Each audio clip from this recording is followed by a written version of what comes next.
El tema de hoy está basado en múltiples fuentes bibliográficas, pero particularmente esta que se llevó a cabo en veteranos en Boston por el Dr. Woolsey sobre prevención en la enfermedad de Alzheimer, y el trabajo extraordinario de la doctora Brody, que tiene 85 años y que habla del envejecimiento normal desde una perspectiva desde adentro de ella misma, de los viejos muy viejos.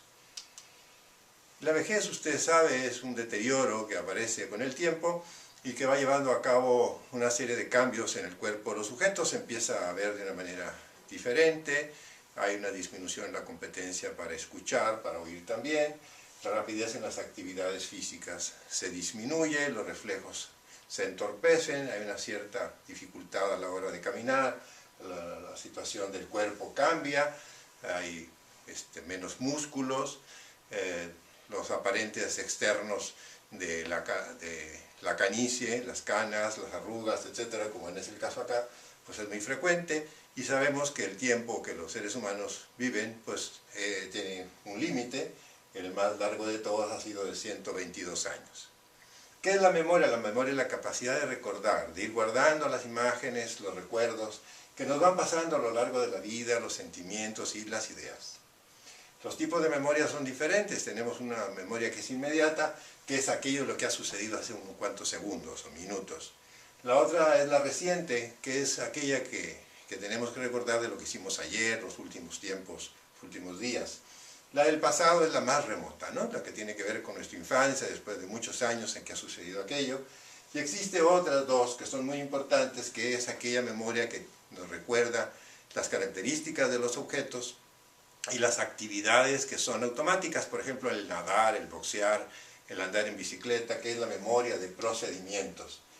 El envejecimiento normal va a traer como consecuencia que va a haber una cierta dificultad para aprender cosas nuevas, y en algunas ocasiones tendrán dificultad para recordar algunos nombres o situaciones, porque no podrán venir en ese momento cuando las quieren tomar, y vendrán un poco después. La rapidez para pensar y sobre todo la memoria reciente se va a empezar de alguna manera a lentificar. Dentro del envejecimiento normal, y esta imagen me gusta mucho, se muestra aquí que el sujeto se vuelve sabio, tiene sus virtudes, porque aumenta la memoria del pasado, del trabajo que ya se conoce, se hace con mayor destreza, etc. Las alteraciones que tenemos en el pensamiento deben tenerse mucho cuidado de no confundirlas con depresión. Es muy frecuente que el estado depresivo presente muchos síntomas muy parecidos a los trastornos demenciales. Sin embargo, el 60% de las demencias van a ser de tipo Alzheimer. Generalmente hay una combinación con problemas cerebrovasculares. La parte circulatoria es muy importante en este tipo de problemas, pero existen otro tipo de demencias. Las causas, ¿cuáles son?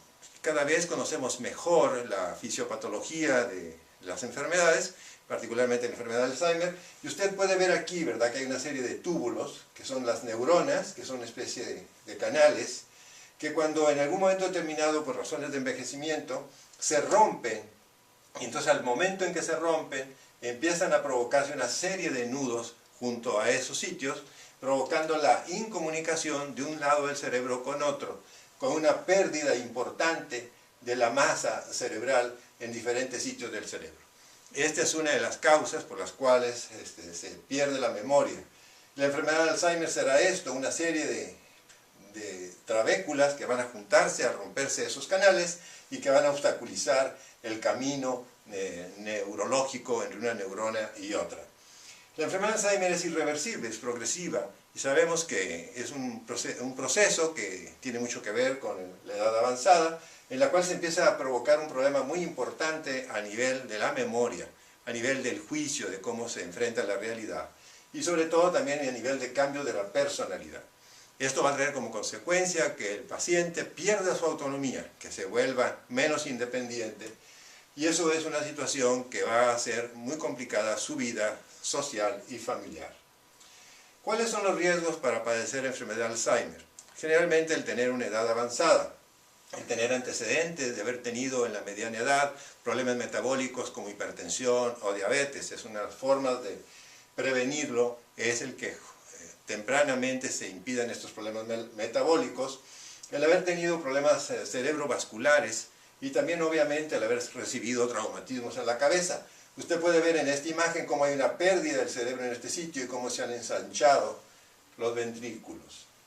¿Cuáles son los factores protectores? Generalmente el tener una vida activa, tanto mental como físicamente, el haber llevado una dieta rica en vegetales, en frutas, vegetariana, alejada de las grasas animales, el haber tenido una dieta cercana al pescado, el poseer una red social de soporte que de alguna manera ayude, la gente que tenga eso va a tener menos posibilidades de tener una enfermedad de Alzheimer.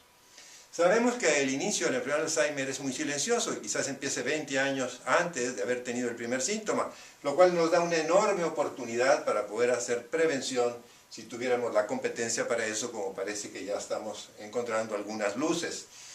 La pérdida de memoria empieza a aparecer realmente tarde y mucho antes de eso ya empieza a haber cambios en la personalidad y en el manejo, por ejemplo, del dinero. La gente empieza a perderse, a veces en su propia casa, a veces fuera de su casa, se sienten muy angustiados cuando se les cambia de ambiente, tienen problemas para recordar las palabras. A medida que esto se va incrementando, el sujeto va perdiendo cada vez más independencia, algunos momentos no reconoce a los miembros de la familia, va a necesitar una asistencia para ser cuidado dentro de su casa, se desconciertan muchísimo y se angustian cuando lo sacan de su ambiente.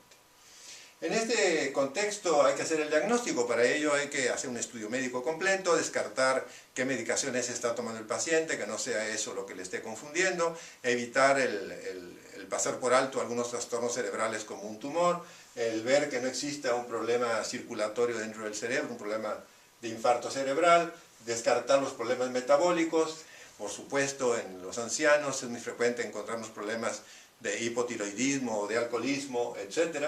Y entonces a través de esa historia clínica es como hacemos el diagnóstico, no existe un examen específico para esto. El diagnóstico de Alzheimer se hace generalmente tomando una muestra de masa cerebral.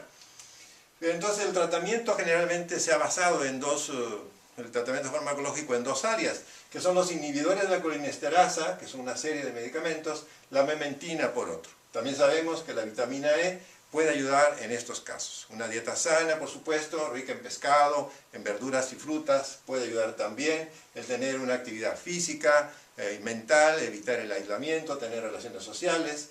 Y sobre todo en estos casos tener mucho cuidado con los cuidadores para que no se quemen, para que no sufran. A veces el cuidador se muere antes que el paciente de Alzheimer por la intensa actividad y la depresión que a veces padece. Esta condición debe evitarse de alguna manera dejando días libres para que el cuidador pueda descansar y por supuesto la asistencia a grupos de autoayuda. La prevención se hace a través de evitar la hipertensión en la juventud, sobre todo mantenerla bajo el colesterol. Las estatinas se ha demostrado que pueden ayudar en eso y quizás este descubrimiento que es último sobre la ayuda de las medicinas de hipertensión para la hipertensión que son de alguna manera preventivas, los llamados sartanes. En este estudio que se hizo en Massachusetts se ve que estos sartanes, el valsartán, el lasartán, etcétera, que tienen diferentes nombres comerciales, que son bloqueadores de receptores de angiotensina, ayudan a los pacientes de 65 años a no ser internados y a tener menos problemas de Alzheimer.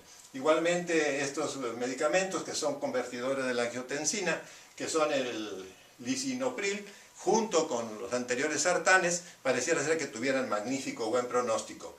En este sentido, el 55% baja la incidencia de Alzheimer, se disminuye el ingreso a las casas de salud y, por supuesto, se protegen de los problemas cardiovasculares. En ese sentido, debemos tener la esperanza y no caer en el mito de que los ancianos no tienen futuro. Después de la vejez, que existe una vejez de la vejez y el sujeto puede tener una vida de calidad, manteniendo sus expectativas. Si usted quiere más información, puede acudir a mi página www.drfidel.com.